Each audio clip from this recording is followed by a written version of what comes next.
Hi, fifth grade, it's Miss Vranis, and today we're going to be working with the title page and the copyright page. So I hope you have this printed off, and we're going to just do it together so you don't have to worry about handing anything in. But I want to talk about this for a moment because when you are in sixth grade, we're really going to be working with this. Your guys are going to be learning about MLA citation and what that all means and how to do a research paper. And this is kind of the beginning steps of it. We're going to touch on it a little bit later on in the year, at the end of the year, but definitely in sixth grade, we're going to work really hard. So if you have any older brothers and sisters, they'll tell you all about MLA citation and how much they love it. So this is kind of the beginning steps of it and learning how to find that information and what to do with that information. So you will have two pieces of paper you're going to work with. One, of course, is the title and copyright page. And then the other one we have here, which is the questions we're going to be answering today. So looking at our title and copyright page, and we learned a little bit about that last week, we're going to be working with these two books. So we have The Case of the Purple Shoes, and this is by Harriet B. Soule. It's illustrated by Linda Heel-Toe. It was published by Mystery Press in Strangetown, New Jersey. We see that copyright symbol, which we talked about last week, where we see that little C with the circle around it. We know this was printed in 1999 by Mystery Press in Strangetown, New Jersey, and then of course that's the little address there. We know by looking at that book, by just looking at the title page and the copyright page, we know that this is probably an everybody book, because it does have illustrations. Not always. I mean, it could be a fiction story too, a FIC in the taller shelves. But we know that it is fictional for sure. You can also tell by just the title. Of course, we would have to flip through it. We don't have the book, but making those assumptions with the title and the fact that it does have an illustrator, we're pretty sure that's going to be a fiction book. Then we have our second book called Today's Trends in Footwear by Sully and Sneaker. It was published by Infomatic Publications. This one was published in 2003. We look for that little C with the circle around it, by Infomatic Publications in Sandals, California. So looking at this book, we're probably guessing this is a nonfiction book, and we're really going to be talking about nonfiction books later too. Nonfiction books, remember, are real or informational. We learn something from nonfiction books. Not that we can't learn from fiction, but those are more stories that are made up, imaginary, or pretend. So we are working with two different types of books, one fiction and one is nonfiction. So going to our questions over here, and the first question that we see is, what year was The Case of the Purple Shoes published? So going back to our paper, we need to look for that little C with the circle around it. It doesn't matter if it is a pretend book that we're working with or a real book. They all have that little C with the circle around it, and that will tell us the year it was published. So of course here we see the copyright date is 1999.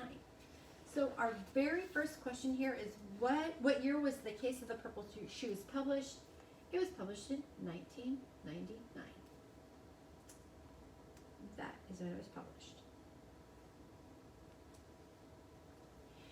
Our second question, where is Infomatic Publications located? So remember, we are working with two different books, and since we know that Infomatic Publication is on Today's Trends in Footwear, we can see where the book was published, and we know that location. It was published in Sandals, California. So if we were to write to the company, we would write to Sandals, California. That is where we would address the letter. So we will put that on our number 2 spot.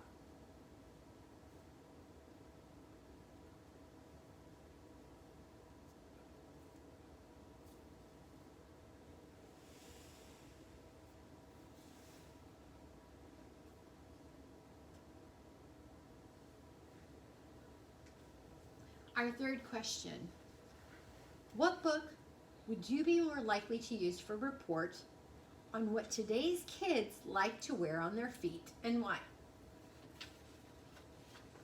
So, would we go with the case of the purple shoes, or would we go with today's trends in footwear? And why would you choose that particular book?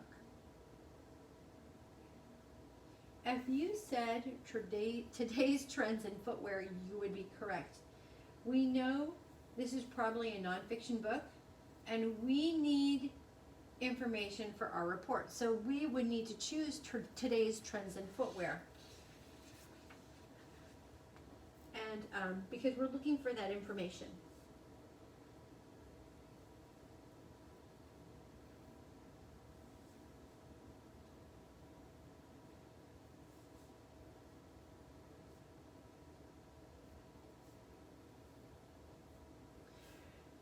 Remember, because it is a book, you probably do want to underline it.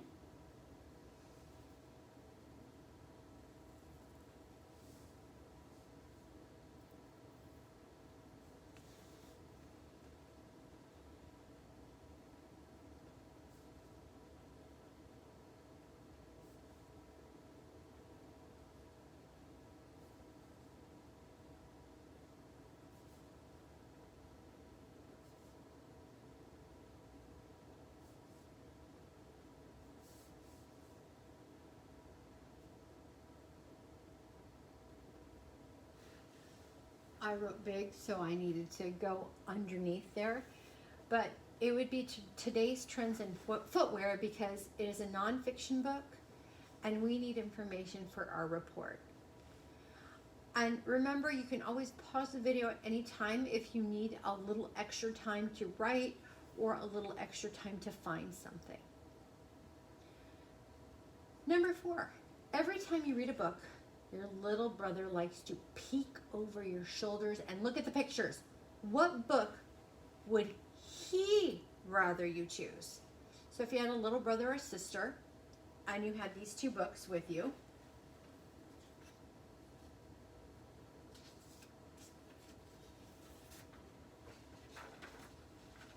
you have the case of the purple shoes and you have today's trends in footwear. Which one would he rather choose, and why do you think he would want that? If you said the case of the purple shoes, you are correct.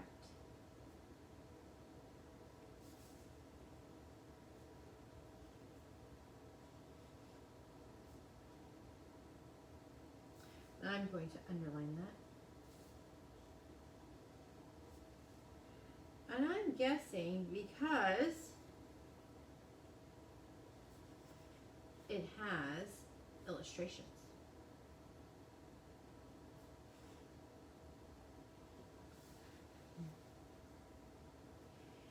If your little brother or sister is peeking over your shoulder and wants to look at the pictures, it's probably going to be the case of the purple shoes, because it does have illustrations in the book. Number 5, Harriet Beesel is one of your favorite authors, and you want to send a letter to her publisher. Do you have enough information to do that? Explain. So, Harriet Beesel, which book did she write? Going here, you can see that Harriet Beesel wrote the book, The Case of the Purple Shoes. Now, she didn't do the illustrations. That was done by Linda Heeltoe. But she did write The Case of the Purple Shoes. So, looking at our title page, this is our title page because it has the title, the author, the illustrator, where the book was published. On our copyright page, that has where the date of when the book was published. Does this have enough information to send a letter to your favorite author? And it doesn't.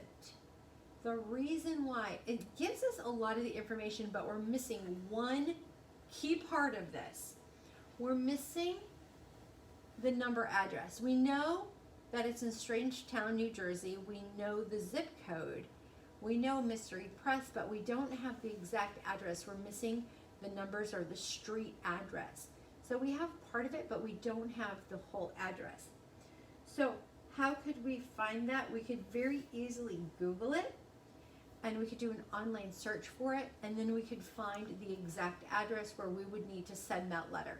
So we have partial information, but we don't have the complete street address. So no, we do not have enough.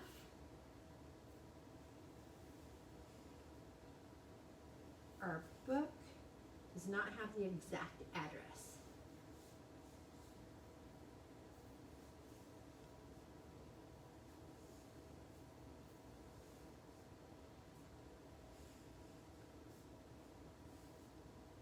But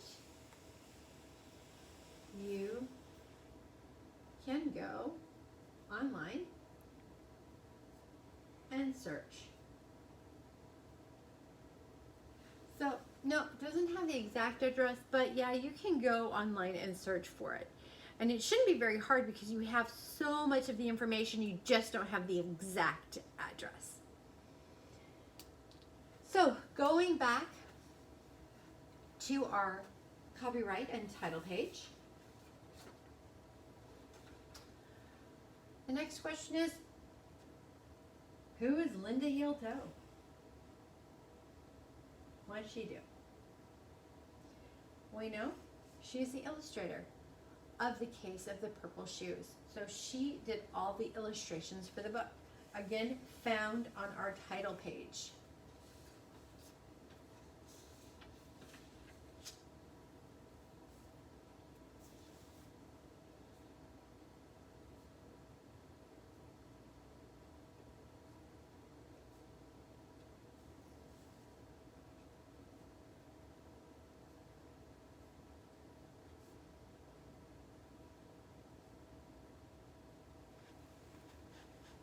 I'm going to give you a lot of lines to write on here, so I'm just kind of making do here. So she is the illustrator of The Case of the Purple Shoes.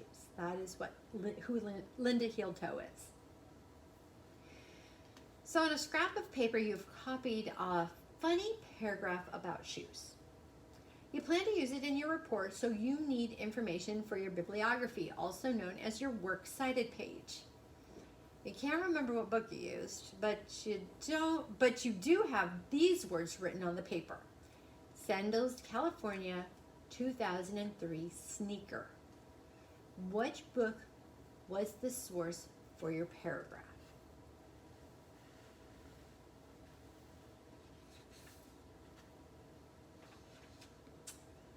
So you have the copyright date. You have 2003. You have the place where it was published, Sandals, California, and you have sneaker written down. So you have the author, you have the place of publication, and you have the year it was published. So of course it's going to be today's trends in footwear. That is where you got that information.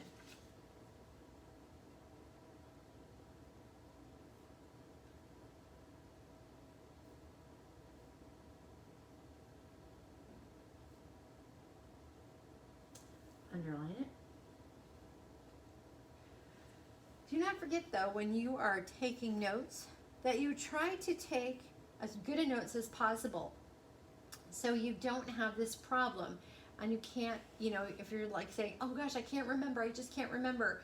When you take really good notes and when you're organized with your research, you will be able to find that information quickly.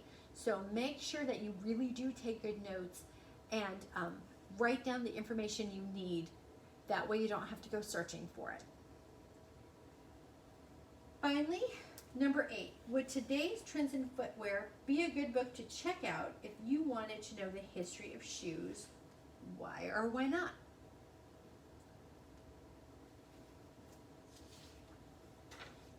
So we're going to work with this bottom one here. So would this be a good book to check out if we wanted a book about the history of shoes?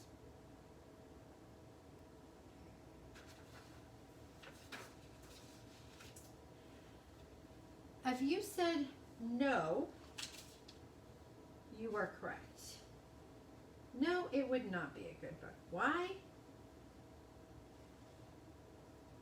Because it only talks about recent trends. It does not talk about the history of shoes. The title of the book is Today's Trends in Footwear. If it was history in footwear, it would be great. But because it's talking about today's trends, it would not be good. Now, one day it might be because it was published in 2003, but between now and 2003, there probably isn't a whole lot of trends. You know, I'm sure there's still a lot of sneakers there. So I don't know if there's would be a terrible, amount of trends that have changed from 2020 to 2003. So I still wouldn't use it. I don't think it would be that great of a book. You could find better ones in the library.